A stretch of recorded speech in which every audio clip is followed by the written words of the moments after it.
Hi guys, this is Destined to be Authentic and Free. I wanted to do a video for you guys.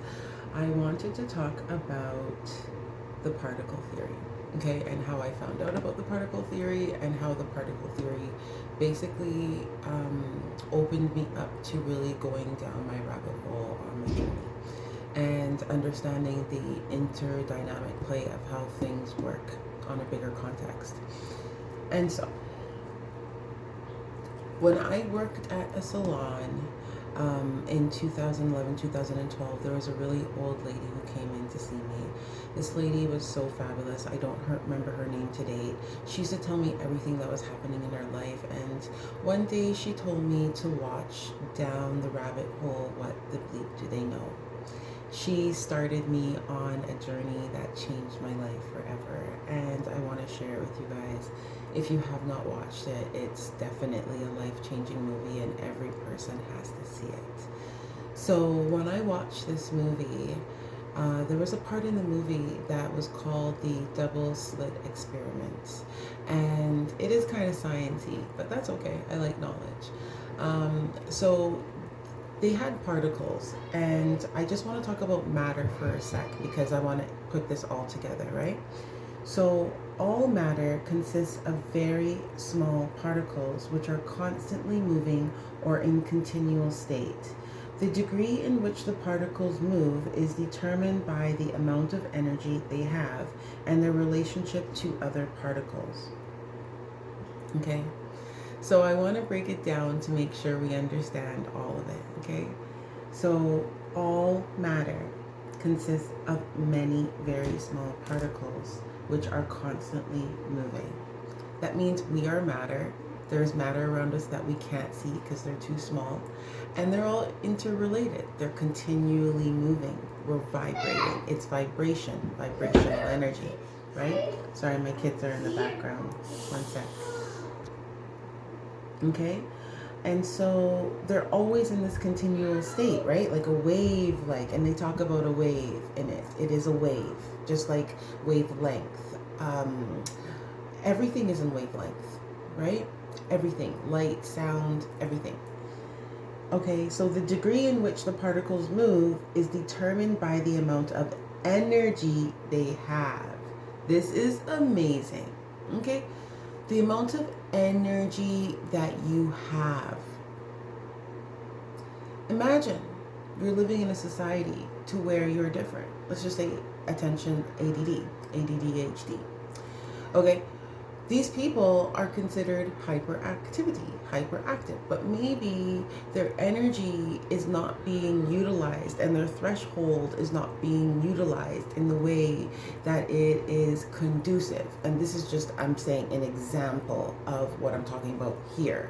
It could be a person, a child who's able to do many things. You know, when we're children, we're taking many subjects. You know, when we're in university, we're taking many subjects. You would have to have a high amount of energy. Hence where some people will now take coffee in order to get rushes or sugar or whatever it is, adrenaline, right? That they're utilizing, but it's not in balance, okay? So we need to understand that there's a deeper harmonization of units of energy potential around us that is available to us with particles, okay? Their relationship to other particles, okay? So the amount of energy they have and their relationship to other particles. So this is what I just said. The interplay, the interdynamic, the co-creation. And so if we're aware and if we take time to think about it, then we understand that everything is connected, largely. So we take another step back again now. They said their relationship to other particles. Let's talk about friends.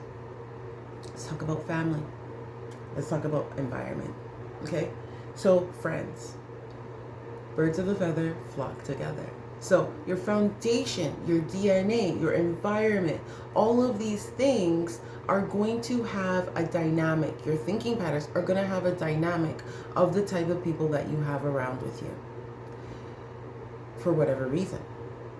But we already understand with the particle theory, all of these things can be changed. Family, harder to change, which means that we need to take time to go away, to observe ourselves, to do introspection, to understand ourselves at a deeper, with a deeper clarity. Not at a, but with a deeper clarity. Okay, so we will need to sometimes be alone, to be separated, to separate ourselves, to detach. Okay? And then emotions as energy in motion. So then your emotions and everything that you're thinking about also has another interplay with what is happening in your life and how you can manifest and what you're doing, right? So now that I'm understanding with the movie in itself, they showed people observing the particles firing, and then they showed it on the wall where the particles landed. Now, those particles landed different every single time, whether somebody was watching or not watching.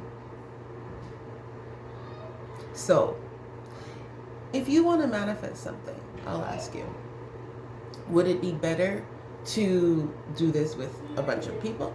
Or would it be better for you to do this by yourself and take time and think about it? So we have a ton of information around us, but we're not really able to understand how to work with it because we're not taking the time to look at the context.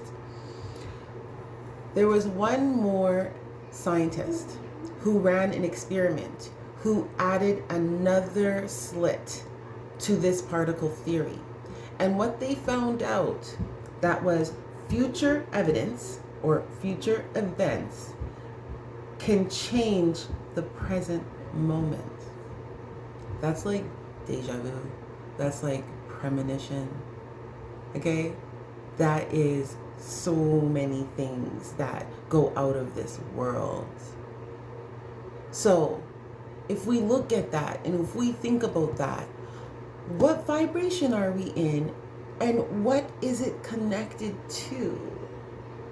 And how does that affect our manifestations? On the new moon in Aquarius, I bring this video to you guys. I love you guys, and it's destined to be authentic and free. Bye.